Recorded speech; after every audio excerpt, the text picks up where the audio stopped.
Okay, so we can begin now. Thank you, everybody, for joining today's FRH talk called Religious Heritage at Crossroads. This is an FRH talk conducted by the Young Professionals and Researchers Working Group of FRH. They're a working group that brings together young professionals and that are starting in the career of cultural heritage, and with some of them focusing, of course, on religious heritage.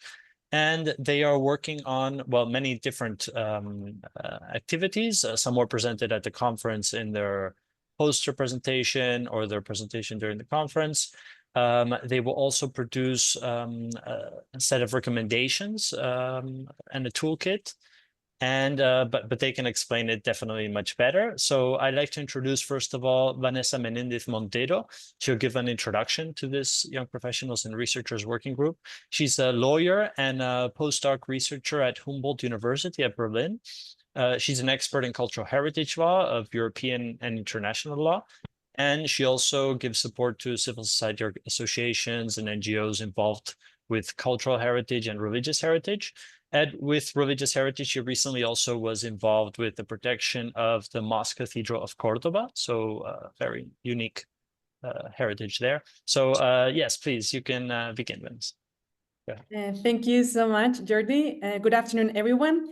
So my role here is to briefly introduce the Young Professionals and Researchers Working Group that was formed in January 2024, bringing together 10 young members from diverse fields of study, coming from law, international relations, education, art history, or even architecture. And this group is kindly coordinated by Samita, who is also a member of the Scientific Advisory Committee at the Future for Religious Heritage. And so what do we do at the working group? Well, for the last 10 months, we have been working on a position paper that Jordi just mentioned that will be sent for review for the Scientific Advisory Committee in the upcoming days, and that hopefully will be published during the January 2025. This paper aims to provide young researchers and professionals with a comprehensive toolkit to address the challenges and also some opportunities in the field of religious heritage. Long story short, the position paper begins by analyzing the specific needs related to the preservation, management, and interpretation of religious sites, artifacts, and traditions. And it also includes a section that examines the components essential for success in research and practice, along with current support systems that are available for young researchers and professionals. The paper also gathers some insights from experts that have been interviewed with us and presents also a set of best practices and recommendations. So the goal of this position paper is twofold. In the first place, it aims to create a sustainable and supportive environment that nurtures the new talent for the effective safeguarding of religious heritage. And secondly, it aims also to empower young researchers and professionals by providing some guidelines and also some actionable recommendations to help them to thrive in their careers and make meaningful contributions to the field of religious heritage. And by the way, the Young Professionals and Researchers Working Group is looking for new members. We will open a call in January 2025. So I encourage everyone to apply and to become a colleague of us. And well, that's briefly all from my part. I hope that our position paper will guide you in finding your own path in this very challenging, but also very beautiful and rewarding sector. Thank you so much and enjoy the talk for today. Thank you so much, Vanessa. That was a great introduction. In case any of you want to contact the Young Professionals Working Group, feel free to contact Vanessa or Samida or the FRH office, and we'll get you in contact with them.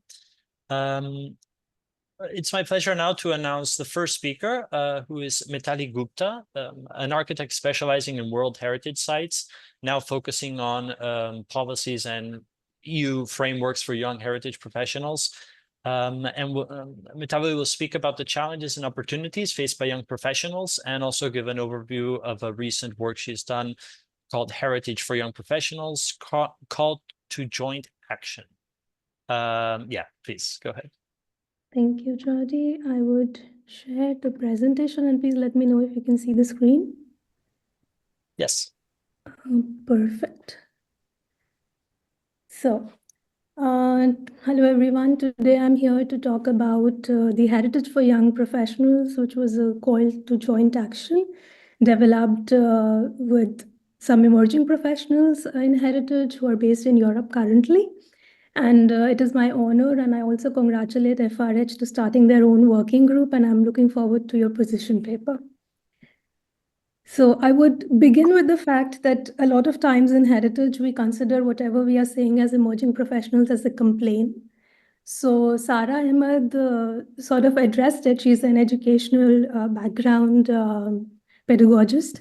And she said that it is important to acknowledge this complaint that we're talking about, because you might decide not to complain because you cannot deal with the consequences, what it would have, and made vivid to you through the warnings. A lot of times in Heritage, when you complain about something, the established entities would come back to you saying or giving you some warnings. And you might not feel confident that your complaint will be taken seriously. But this is the right point to intervene when your complaint is indeed about not being taken seriously. So through the presentation, it's a very short introduction to what we've done last year and how we publicized it. It's a background of the call to action in general, the statistics which we consider to be the foundation of the call to action, the challenges which we highlighted, and based on the challenges, what action call do we ask the entities and young professionals to vouch for? So giving you a little bit of political update on the background of how the call to action favors what is needed in the European market right now when it comes to cultural heritage. In 2023 in Brussels, there was a cultural deal for Europe, which vouched for having culture as the center stage for all EU policies. There are many European initiatives and even the frameworks within European Union which aims to bridge the gap between academia and culture and practice, and it funds a lot of projects and initiatives which does it. One of the most famous ones would be Charter. Then the policy review document of the European Year of Cultural Heritage, which indeed began in Germany in 2018, also talks about institutional fragmentation within the cultural heritage sector, which is something that we need to pick on and understand that there is a need to have interdisciplinary approach to understand the research aspects which we need to tackle in the sector. But when we come to the sector per se, and in particular, you will see that there is a prevalence of precarious working conditions with a high amount of self-employed people within the sector because it is a creative field. And also there is recruitment blocks because heritage as a field developed quite late. So you would still have people who started the field within the sector and working for the sector, creating it as a sort of a block for people who want to establish themselves within the sector and are new to the profession.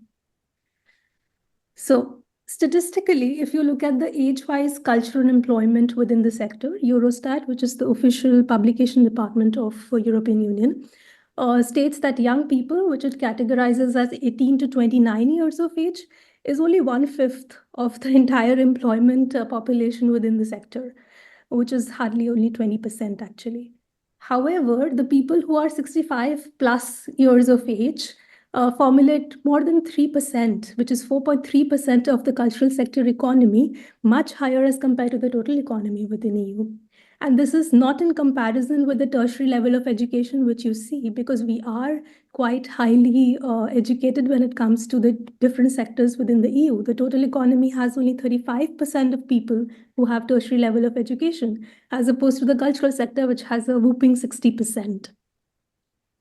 So taking all of this in mind, we created, which is called Heritage for Young Professionals. We did not call it young professionals for heritage because we thought that it is needed for heritage to stand up for the professionals now. And that is why this call to joint action was formulated. Here we tackle 5 key challenges, which I will explain right now.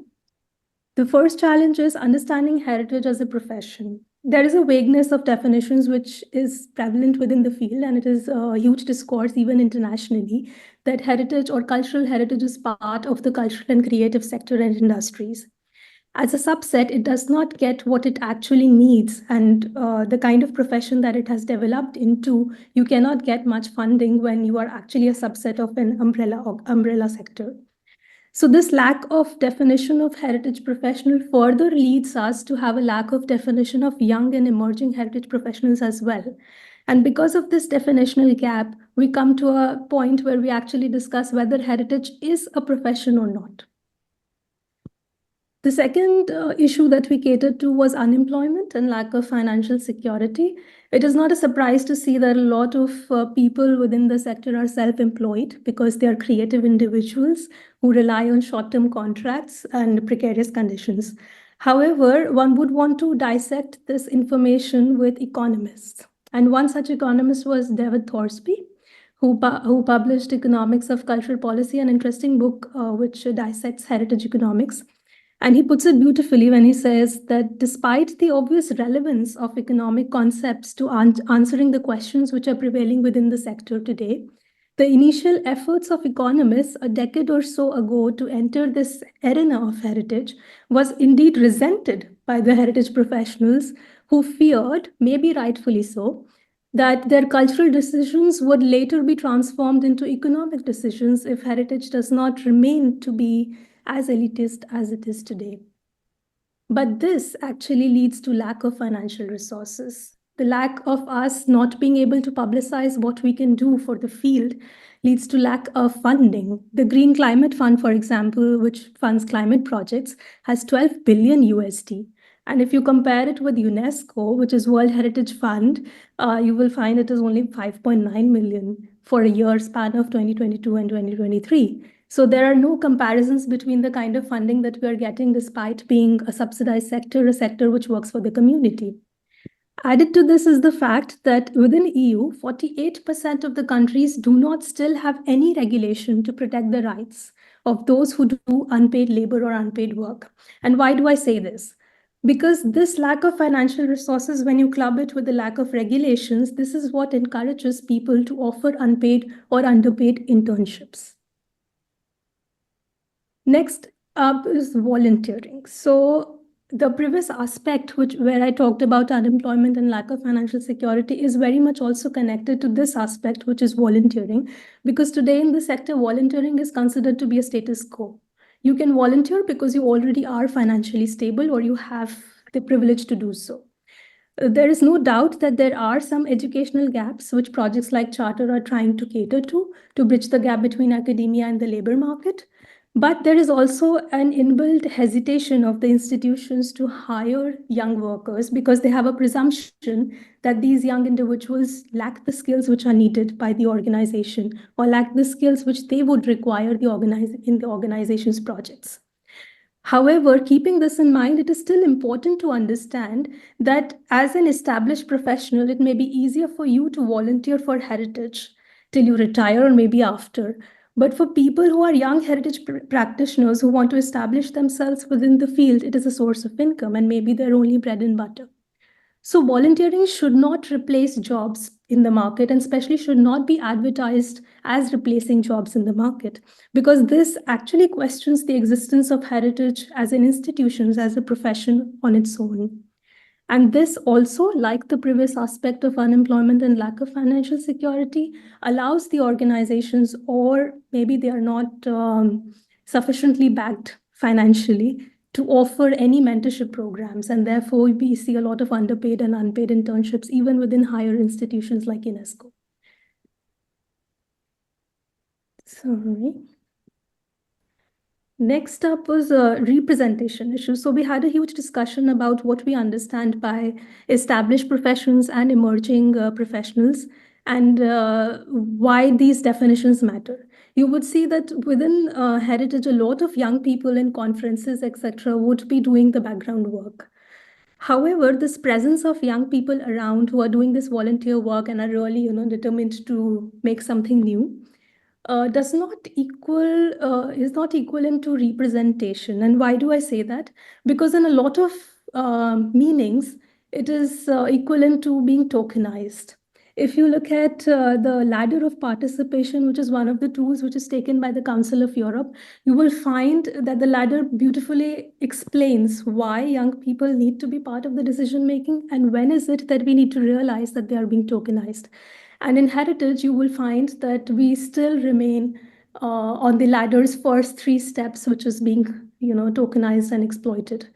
So higher number of employed people who are above 60 or sometimes 65 plus, coupled with the fact that we have short-term contracts, especially for young people, and their tokenization, where they're doing a lot of volunteer work, leads to a delay where they can enter the workforce and is unstable not only for them, for their financial stability, for their career, but also for heritage as a profession, because you cannot expect someone who just entered the field to stay in the field for another 30 years and struggle. And the last challenge that we encountered was mobility. So a lot of people, a lot of authors who were coming from different backgrounds within this publication, they talked about the bureaucracy that they had to face while applying for mobility opportunities. And this caused a huge hindrance to explore opportunities and possibilities within the field itself.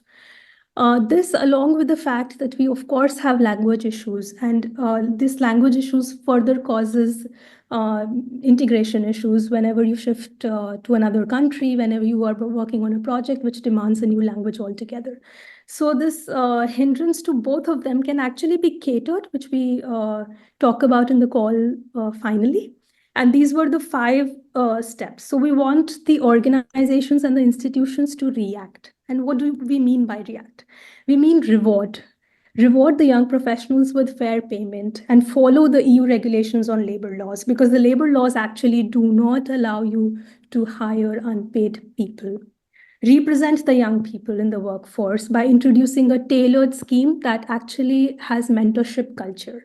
Assert their roles of young heritage professionals by drafting a clear definition. This definition can be for your own organizations, because this is a huge debate of what heritage skills and heritage professionals are. But define that heritage professional skills and who a young heritage professional for you is.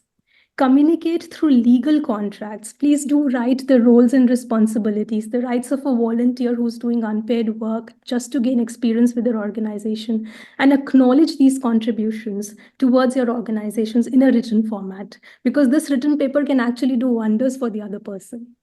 And finally, we ask all of you as well and all of the established entities to help us transform the current regulations and initiatives to make the mobility programs more accessible, specifically to those who are underrepresented, underprivileged, and marginalized within the cultural heritage domain, where we actually talk a lot about representation issues and having equal rights.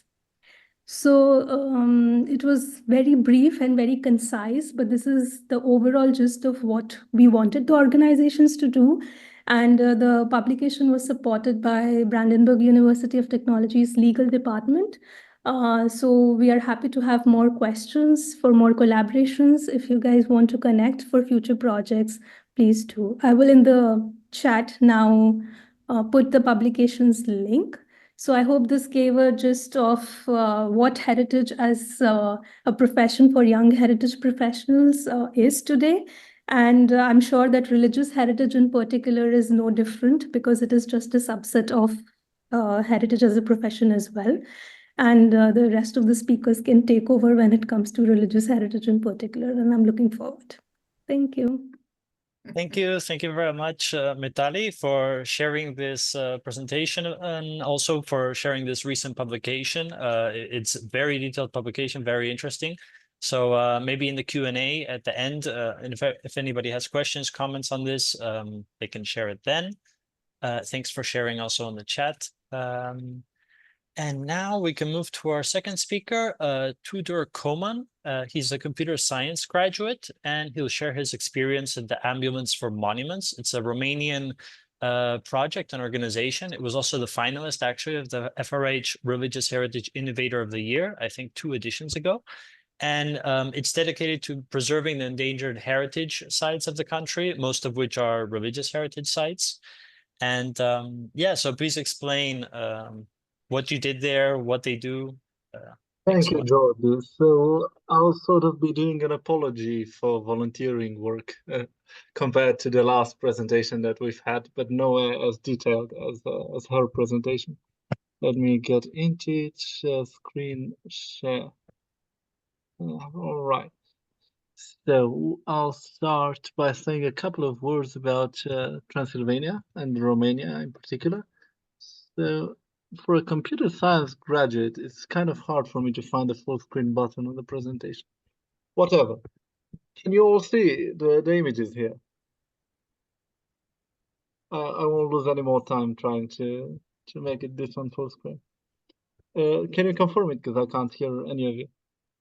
Yeah, we can see. For the full All right. screen at the bottom right by the minus, on the left of the minus. On the left. No, on the The left of the minus, right just there. right there. Yeah. Thank you very much. All right, so Perfect. Romania, especially in Transylvania, that's where the Ambulance for Monuments first started. It has a very diverse and rich cultural background. There are three main ethnicities that used to live here: the Romanians, the Hungarians, and the Saxons. The Saxons, unfortunately, have disappeared from Transylvania in the last 30 years. Most of them emigrated to Germany because Germany was looking for young workforce, and the Saxons were sort of in a bad place economically speaking in Romania, so they decided to move to Germany, as they were a German-speaking population. Now, they left us with a huge amount of medieval religious heritage and also vernacular architecture heritage that has been in a continuous decline in the last 30 years. In the picture is Biertan, the spiritual home of the Saxons, one of the fortified churches, one of the nicest example of fortified churches in the hills of Transylvania. So that's where the Ambulance for Monuments found its niche. There were a lot of historical monuments, usually religious historical monuments, that were in rapid decay and were of high artistical value.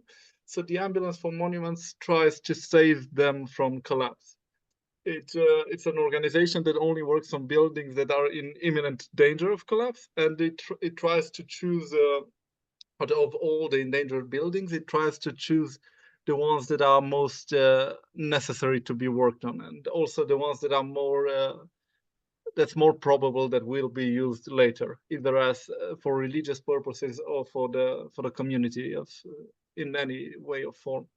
Now, Transylvania has very diverse landscape, so the ambulance works on things ranging from this small medieval Orthodox church to things of this nature. This is an 18th century, again, Orthodox church working on its roof, to maybe small examples of religious heritage, such as this one over here. This is a spring, for example, to even larger projects, such as this Saxon fortified church that dates back to the 13th century. It used to have this very interesting tower with octagonal helm on top that collapsed recently. You can see it's no more there. And so all the work sites the ambulance does range depending on the size and on the complexity. But again, the volunteer work is very important. The ambulance only works with volunteers and maybe with 2 or 3 paid craftsmen. I first came to the ambulance as a computer science specialist. I did things such as such as this one here for my bachelor degree. This was my final paper, in which I would take an archive of historical houses in Transylvania and train a model, image recognition model that would recognize historical facades from houses and then compare each other using a very, well, not that intricate, but sort of a nasty looking formula. Let me say this formula right here to compare the facade and determine if the same house was appearing in different photos. So you could try and create a building history of a house from archives. So you have a big archive and then you can identify all the images containing the same house. So you can sort of track the development of one house throughout time. That was my thinking behind trying to create an overseer for protected historical places, to see if the houses really are protected or if they are restored or things of that nature. I came to the ambulance. I started getting into the rough of it, into doing actual hand labor. I was also learning art history and architectural history while I was at it, because I was trying to distance myself from computer science and get more into the conservation and restoration business. Of course, being a volunteer, you were not paid, but we've had a lot of hands-on experience, and we were left to our own device. So, meaning they had trust in us, and we were working on some pretty valuable buildings, and sort of realizing that we have power in our own hands, even as young people, to shape and preserve the heritage around us. We've even went to Ukraine. We've had a project there last month. We've been there for 2 weeks working on the stables of a 19th century manor house and on a historical school. It was incredibly logistically complex trip. Here we were stuck in between borders for 3 days. Very fun, but we made it happen. Everybody was happy. The local community greeted us with open arms, and it was a wonderful experience.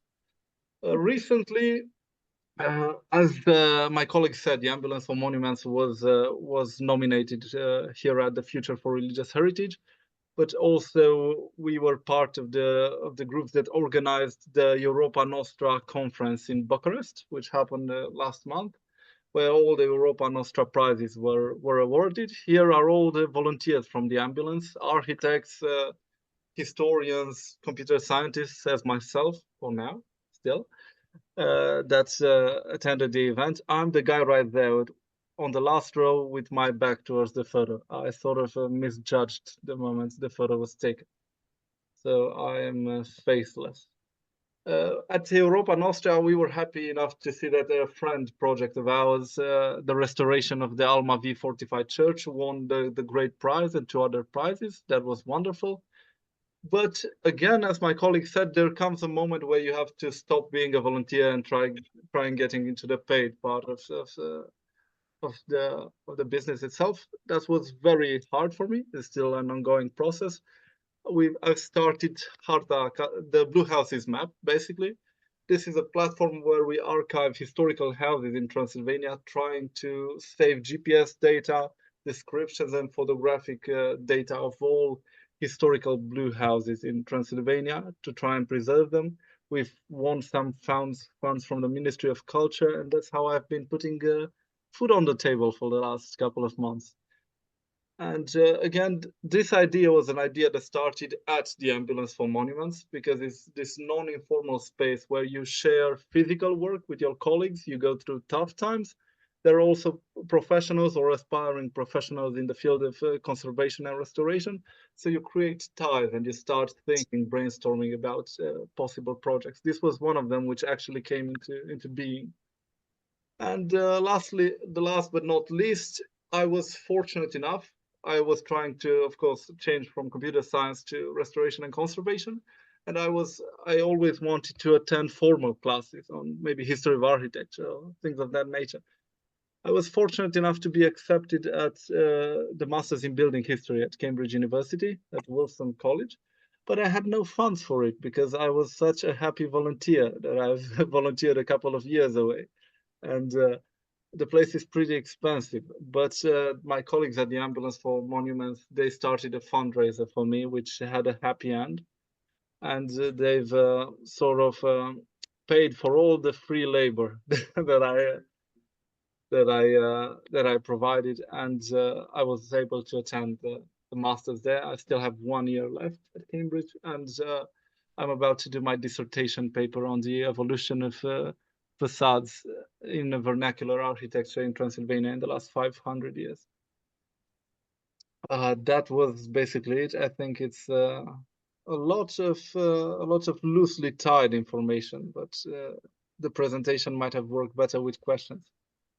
Thank you so much, Tudor, for this wonderful presentation, for sharing this very rich experience you had at the Ambulance for Churches, this great story of changing careers and focusing on this interest you had in a professional and academic manner. It's very interesting. Also sharing the work of the Ambulance for Monuments. yeah, then we can have any questions. And finally, I'd like to present Inge Basteleur. She's the project leader of education at the Groningen Historic Churches Foundation, Groningen Kerken. And they've transformed the unused church tower into a museum and educational space that teaches about Christianity, Christian and Islamic traditions and also festivities, I believe. And so, yeah, please explain how this has influenced heritage preservation and education, I believe you wanted to touch upon. Please go ahead. Thank you very much. I will share my screen too. Try to put it on big screen. Yes. So thank you very much for inviting me. And indeed, I'm Inge Basteleur. I'm project leader education at Groningen Kerken. First, I will tell you something about Groningen Kerken itself, about our work in heritage education, and about our project that you see here on the screen, the one that Jordi already introduced, the school church with the project Holidays in East and West. So Groningen Kerken is a secular foundation in the north of the Netherlands, and we are situated on the Wadden coast. Here you can see the Noordzee and the Waddenzee, and it's a UNESCO Heritage World Heritage Site. And it's a special region because we have the highest density of medieval churches in Europe. And here you can see a picture of the monasteries that used to be here that, of course, caused all these churches to be here. So it's also along the Frisian and the German north coast. The aim of our foundation is to preserve historical church buildings and to create an interest in them. So many churches in our province, they were out of shape due to secularization and urbanization in the 50s and 60s. And Groningen Kerken took these buildings over from the congregations that could not take care of them anymore. And well, the aims that we had to preserve and to create an interest, they haven't changed since then. So we're still doing that. Here in the bottom, the people you see, those are the ones who funded the organization in 1969. We are now the owner of 103 churches, 2 synagogues, and a lot of churchyards, and a lot of different buildings too. But this is our core business, of course. And in each church, we have a small group of volunteers who are organizing events. This one is also, we have a lot of donators, 6,000, and lots of cultural activities. A lot of people who are a fan of us and who are also donating money to us, which is also very nice, of course. Many restorations take place every year. You can see it's very specialist work, of course, in the restoring of the vault paintings or woodwork or, well, you name it, we've got it.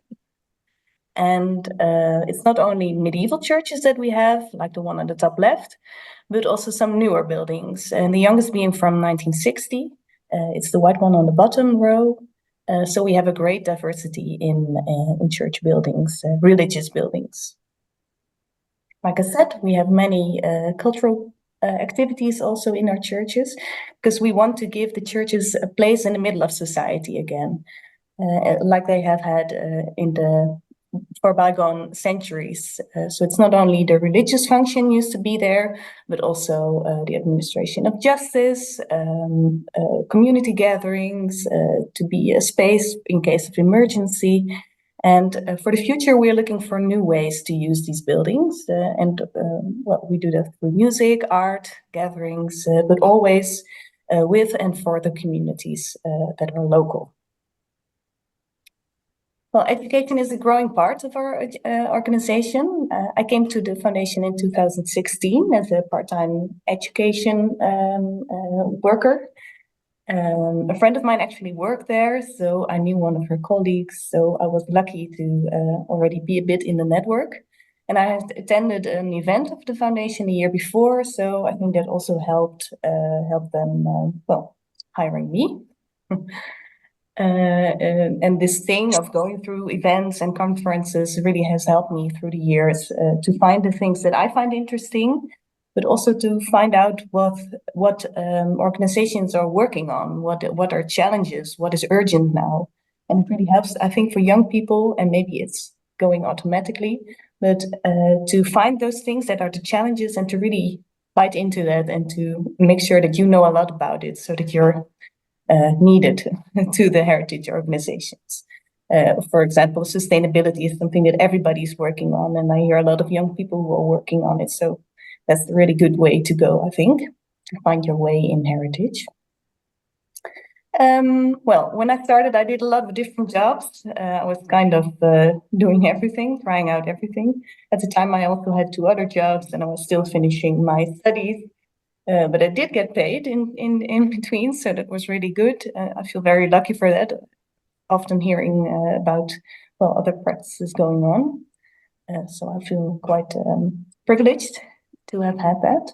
And well, I really liked the work that I was doing for Groningen Kerk. And then other people in my other jobs were also noticing, and they were telling me, oh, you must really like it because you shine when you tell about it. And that was really a thing to, well, the sign for me to really dive into it even deeper. And when we got the funding for a big project that I'm going to tell you about later, then I got the opportunity to come and work for the foundation full time. So that was in 2018. And that was, of course, because I already was involved a bit sideways, and I had been a secretary for some meetings, for example. So it was kind of, well, I was a chosen person to come on board for this project too. But it wouldn't have been if I wouldn't have done all these small little tasks, of course, before.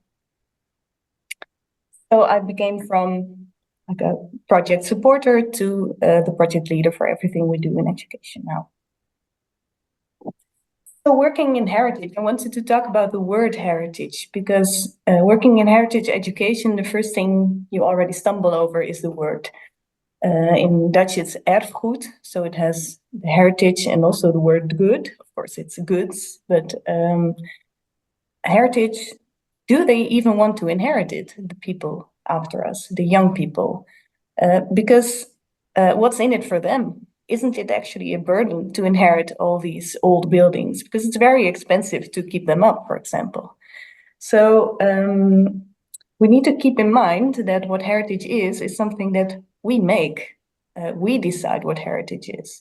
And if we want next generations also to find that too, then we need to teach them. So instead of saying these things are important, period, we want to ask the kids, what do you think? And what meaning would you give to this building? What would you want to do here? And you know, we can keep the buildings in good shape as long as we want, but what if nobody uses them in the future? Why would we keep them in shape? So I think it's really important to, maybe we forgot in the more conservative people, established people in heritage, forgot to ask these questions, because it becomes very logical that we preserve this heritage, but it might not be for the next generations. Maybe there are very other challenges that become bigger even than this heritage challenge. So we need to learn them how to save heritage and why. So the question of why is quite important, I think. And I don't really always have the answer, so it's something I need to work on myself too. Well, in working with kids or young people, you will soon realize that talking about historical facts doesn't really work. It doesn't really resonate with them. So I always try, or we always try to find something that the children can relate to. For example, to find a comparison with something they know, like talking about a family crest in some woodwork and compare it to an avatar on Facebook or on, well, of course, that's already old, but on TikTok or whatever. Or a Bible story that you can see depicted in vaults. We try to compare it to comics or cartoons, that it's a story that people found important and that they made a depiction of it. So if you start with something they recognize, then their interest is sparked, and they can, I always notice that the detailed questions about how old this is and the more historical facts, they become curious about that after you have sparked their interest. And one thing that really helped with this is the method we use is called I Ask. And it's centered around the beliefs and the thoughts and the questions that are alive in the group that you work with. So you don't focus on the thing you want to tell. Of course, we have that in mind. We want to teach them something and we keep that in mind. But the way towards that really varies, and it depends on what happens in the group, what kind of questions they ask, what are they working on, what's keeping them in their minds. So that's an important way of trying to convey our heritage to younger generations. So this way of working means that we are shifting from material heritage more to immaterial heritage. So from the bricks and mortar to the uses and the people. In heritage education, it's always been used as a historical source. The building, this is medieval. Here you can see this and this and this is why. But for us, it's not only a source. It's not always been that way. In religious heritage, churches were modified according to the time, developments. Things were removed, things were put in because people needed something else. They changed the layout for preaching or to accommodate a choir. But also later they made emergency exits, gas heating, sound systems, enormous screens. These are all changes that are still happening. And sometimes I hear people talking about heritage as if we should put a bell jar over it and we keep it as it is now. But if you look at the history, it's always been moving. It's not static, it's in movement. And the risk in making it static is that it loses relevance for future generations. So we need to see heritage more as a process, and we need to involve young people in that process. We don't know what's going to happen next. So we need to prepare our next generations for that, for the unknown. One of our projects in which we are trying to incorporate this way of thinking and this heritage as a process is the Church of Hammerwolde, and it's part of our concept and our website, School Church, Schoolkerk in Dutch. And in this place, all of our educational programs and materials are collected. And the project in Hammerwolde is really revolved about diversity. And the society in the Netherlands is super diverse. More than half of the people are not religious in the Netherlands. So you can see a bit of a diagram of that. I think it's also in English, yeah. But even though 55% of the people are not religious, our society has really been influenced by Christianity. And we are a secular organization, but talking about Christianity is becoming more important because religious literacy in the Netherlands is lower and lower. And in talking to kids, we are at a very different starting point than 20 years ago. So we get questions like, we need to start with the questions like, why were these churches actually built? And our national holidays in the Netherlands, we have 11 national holidays, if you count the double days, otherwise it's 8. And 3 of them are secular and the other 5 are Christian. But what do these holidays mean? Where do they come from? And can we discuss about them? Can people, for example, swap their second Pentecost day for a day off after Ramadan, if they want to? And discussions like these, they soon become discussions about heritage itself. Should we keep traditions as they are, or can we change them?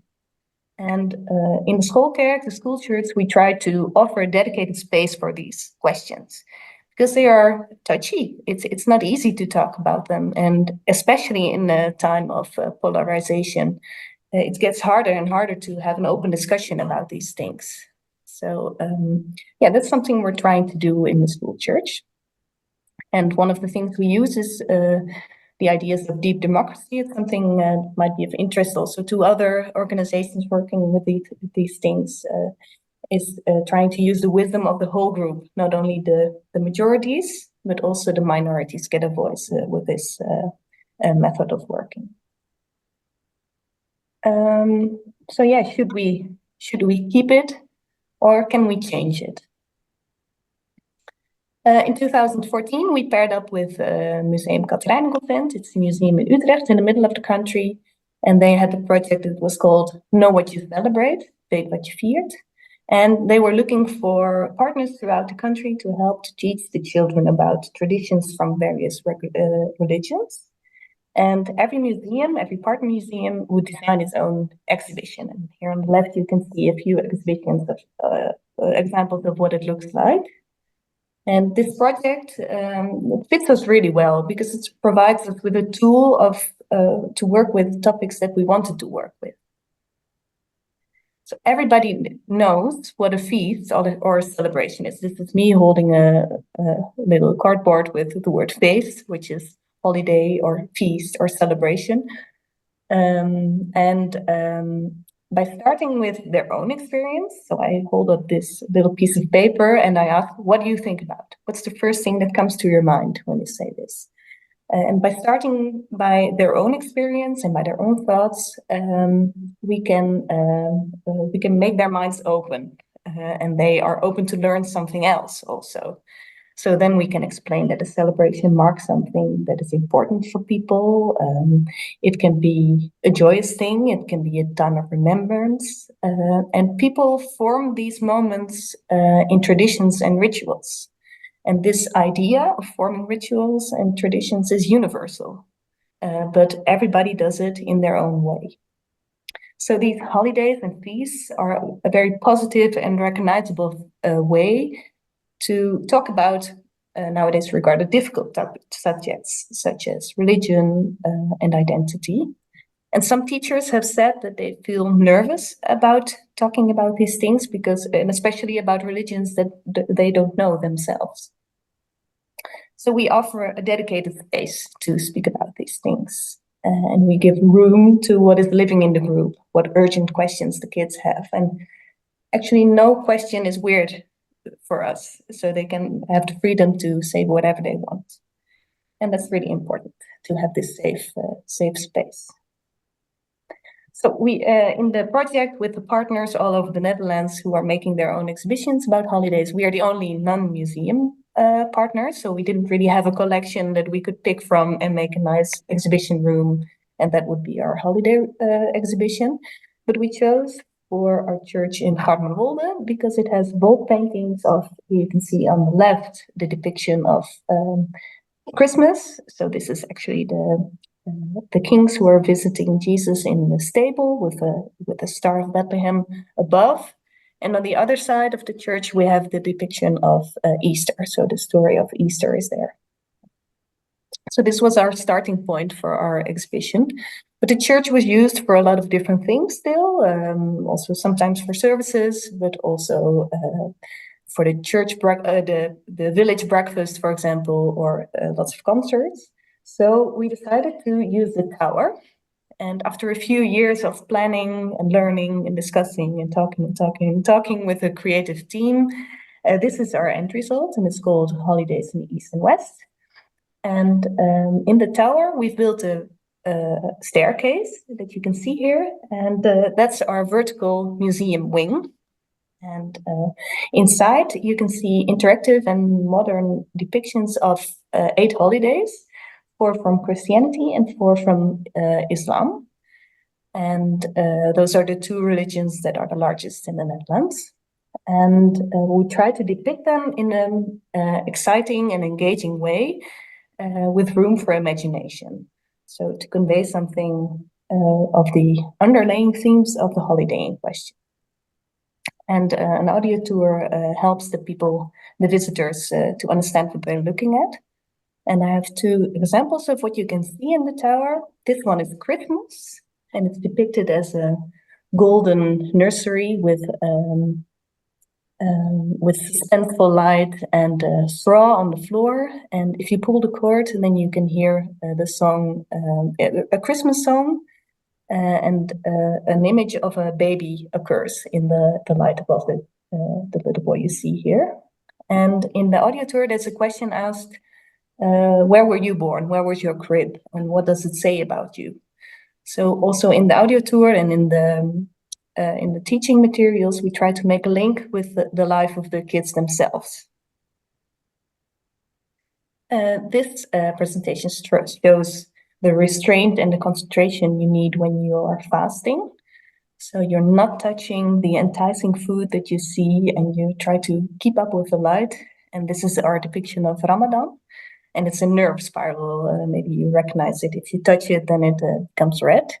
And after this, you go through these big washers that you can see in a car wash. And then you're clean inside and out to go into the holiday, let's eat. Or in Netherlands, we say suikerfeest, so sugar feast, but it's a Turkish way of saying it. And before they enter the exhibition, we always sit down together and we talk about the things that they celebrate at home, the kids. Here's a picture of our program about festivals of light. And the most important aspect of this project is to initiate and to foster dialogue between the children. So dialogue is a very important way in which children interact. It's very natural, of course. And by doing this, we try to make them understand each other better and to actually ask something instead of being afraid and I don't know this, so I will stay away. We invite them to ask the question and to talk about their own traditions. And to see that there are similarities, but also differences, and that is okay. So with this whole experience, with this whole project, we reach kids from different levels. The kids who like to listen to stories, the ones who like to go discover and learn through doing things, but also the ones that are good at expressing themselves and that like to discuss things and say what they think.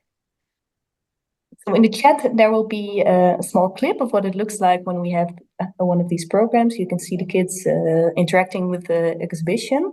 And a bit of a longer one, that's a mini documentary about this project. So if you want to know more about the stories behind, you can have a look at that. And we made that because we won the European Heritage Award in 2021, which we're very proud of, course. So this was one of our projects, but we do a lot more. So working in heritage always means a lot of networking and a lot of collaborations, because there is so much attached to heritage. You also said in the beginning, one of our presenters said, we need to establish what is heritage and what kind of jobs actually make heritage. There are so many things connected to it, and there are so many things that kids could learn from. Yeah, it's always great to find new specialists to work with and to try to make education of it, finding little hooks that kids will understand to make it fun and understandable. And as you can see on the left bottom, we even had a DJ last year in one of our churches. It was a big feast because they won they won something, so this was their prize. And on the right top, you can see our tours we give over the vaults of some churches, for example. Yeah, this was my presentation. I hope it was an inspiration for you. And if you have any questions after this, of course, feel free to send me an email. And please check out our websites too. You can find a lot more information there too. Thank you. Thank you very much, Inge, for this wonderful presentation and for sharing this initiative of the school church, the Groningen Kirche. It's a wonderful project.